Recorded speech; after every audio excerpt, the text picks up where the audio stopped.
আসসালামু আলাইকুম, কেমন আছেন সবাই? আশা করি সবাই অনেক অনেক ভালো আছেন, আমিও ভালো আছি। তো প্রতিদিনের মতো আজকেও একটি ব্লগ ভিডিও নিয়ে হাজির হলাম। আর আজকের ভিডিওটা হবে হাঁসের লাল ভুনা এবং কালা ভুনা। তো আমরা কিন্তু আগে প্রতিবারের মতো 300 ফিট চলে যেতাম হাঁসের লাল ভুনা এবং কালা ভুনা খাওয়ার জন্য। এখন আর কষ্ট করে আপনার 300 ফিট যেতে হবে না। আপনার হাতের কাছে রয়েছে সুস্বাদুর হাঁসের লাল ভুনা এবং কালা ভুনা। আর শুধু এখানে আপনারা হাঁস না, আপনারা গরুর গোশতের কালা ভুনাও পাবেন, লাল ভুনাও পাবেন, সব ধরনের আইটেম এখানে পাবেন।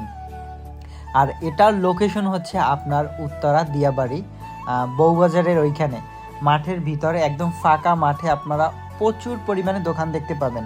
এখানে কিন্তু একটি দোকান না, আর এই দোকানটার হাঁসের গোশতটা আমার কাছে সবথেকে বেশি ভালো লেগেছিল, যার জন্য আবারও চলে আসলাম।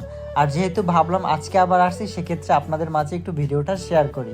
তো আমি আঙ্কেলকে জিজ্ঞাসা করছিলাম, আঙ্কেল আজকে সব থেকে সুস্বাদু কোনটা হবে? বলল মাত্র রান্না বসিয়েছি, ওই যে লাল ভুনা দেখতে পাচ্ছেন হাঁসের, এইটা সব থেকে সুস্বাদু হবে। আর এখানে কিন্তু অনেকগুলো টেবিলের ব্যবস্থা রয়েছে। আপনারা যদি আপনাদের ফ্যামিলি সদস্যদের নিয়ে যান তাহলে সবাই বসতে পারবেন, সমস্যা নেই।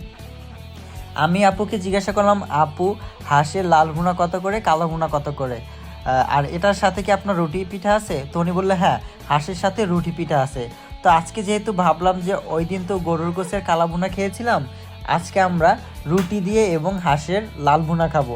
তো আমরা কিন্তু এখন পিঠা নিয়ে নিয়েছি, আর পিঠাটা মুখে দেওয়ার সাথে সাথেই কিন্তু একদম সেই স্বাদ, একদম সেই স্বাদ, কিন্তু টেস্ট হয়েছে।